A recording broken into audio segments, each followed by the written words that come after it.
এই কর্মব্যস্ত জীবনের থেকে কোনো মতে একদিন ম্যানেজ করে যদি চলে আসা যায় কোনো এক টুকরো মেঘের রাজ্যে, তাও আবার কলকাতা থেকে মাত্র 5 ঘন্টা দূরত্বে, সত্যি জমে যায় ব্যাপারটা। সো হ্যালো এভরিওয়ান, আমি তোমাদের বন্ধু বিনোদ চলে এসেছি একটা নতুন স্পিরিচুয়াল ট্রেকের সন্ধান নিয়ে। ভিডিওতে দেওয়া ইনফরমেশনগুলো ছাড়াও যদি তোমাদের আরও কিছু ডিটেলস জানতে ইচ্ছা হয় তাহলে অবশ্যই কমেন্ট করে জানিও। আর ভিডিওটা ভালো লাগলে অবশ্যই লাইক, শেয়ার আর সাবস্ক্রাইব করে পাশে থেকো।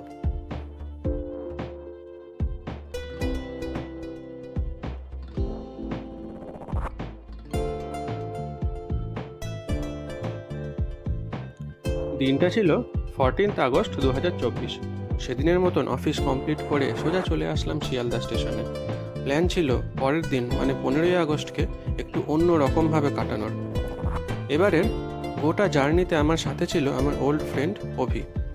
সাডেন প্ল্যান তো তৎকালই ভরসা, কপাল জোরে পেয়েও গিয়েছিলাম এবারের জার্নির সারথি 12987 শিয়ালদা আজমির এক্সপ্রেসের টিকিট।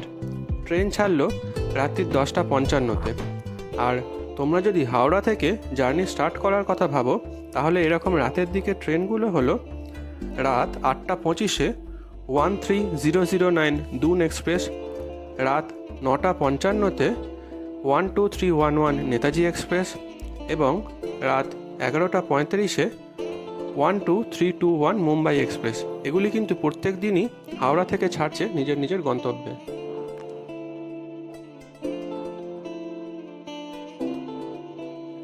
এদিকে ভোর ঠিক 3:52-তে আমাদের ট্রেন কিন্তু পৌঁছে দিয়েছিল আমাদের এবারের গন্তব্য পারশনাথ স্টেশনে।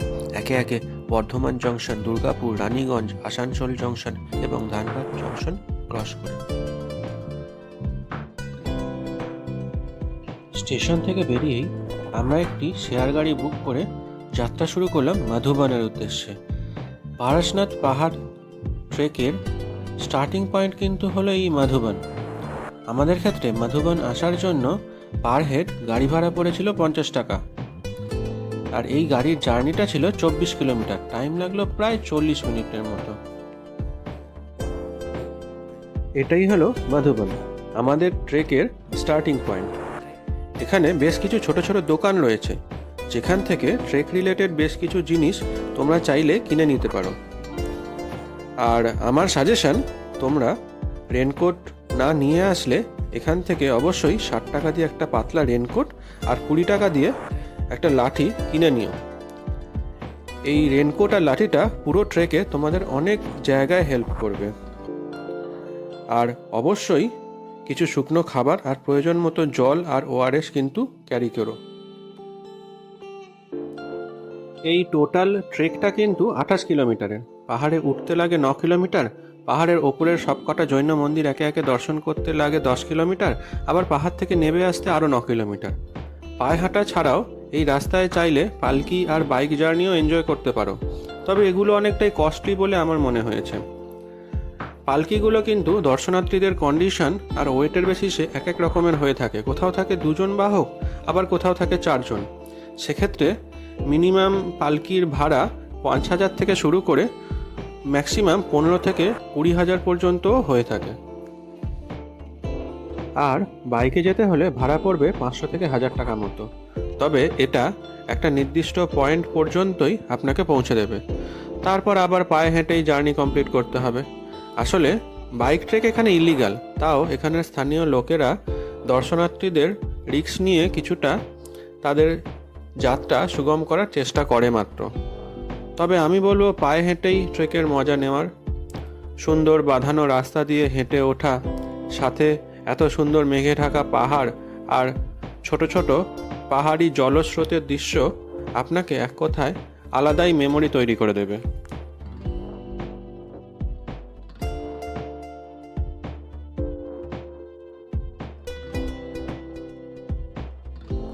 তবে হ্যাঁ, নতুন জায়গা এক্সপ্লোর করতে আসলে নতুন নতুন বন্ধুও কিন্তু অ্যাড হয় নিজেদের ফ্রেন্ড জোনে। এমনই গয়া থেকে আসা এই 4 জনের সাথে আর বেলুড় থেকে আসা এই 2 ভাইয়ের সাথে কিন্তু সাডেন আলাপ। পুরো জার্নিতে এরাও আমাদের সাথে ছিল, বেশ এনজয় হয়েছে পুরো জার্নিটা। আস্থা ও ধর্মের সাথে জড়িত পারশনাথ পাহাড়। জৈন সমাজের সবথেকে পবিত্র তীর্থস্থল এটি। আর সান্থাল আদিবাসীদের মতে তাদের সবথেকে বড় দেবতা মারাঙ্গুরুও এই পর্বতেই বিরাজ করেন।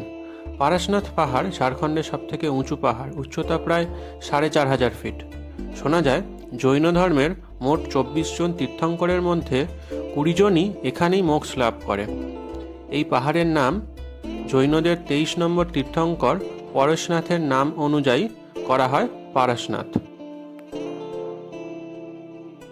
এই সেই সেন্টার পয়েন্ট। এর বাঁদিকেই রয়েছে জল মন্দির। জল মন্দির ঘুরে এসে আবার সোজা যেতে হয় পারশনাথ মন্দিরের উদ্দেশ্যে। সত্যি মন ভরে গেল এত সুন্দর প্রকৃতির মধ্যে একটা দিন কাটিয়ে। এবারে ফেরার পালা।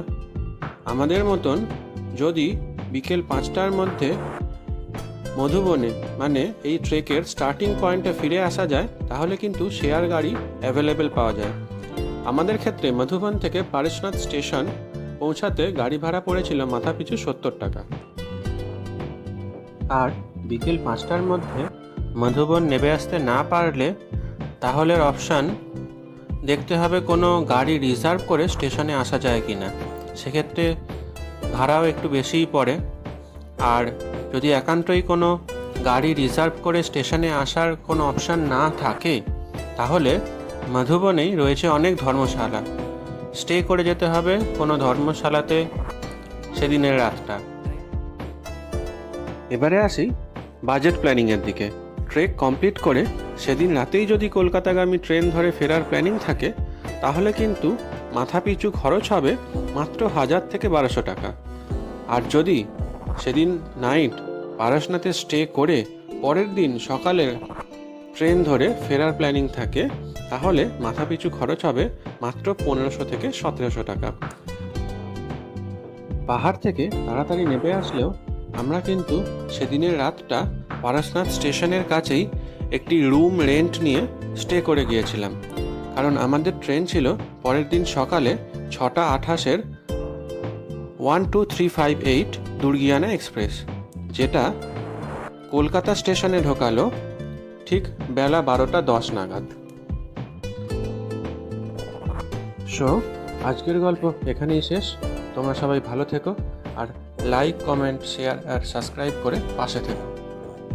দেখা হচ্ছে নতুন ভিডিওতে।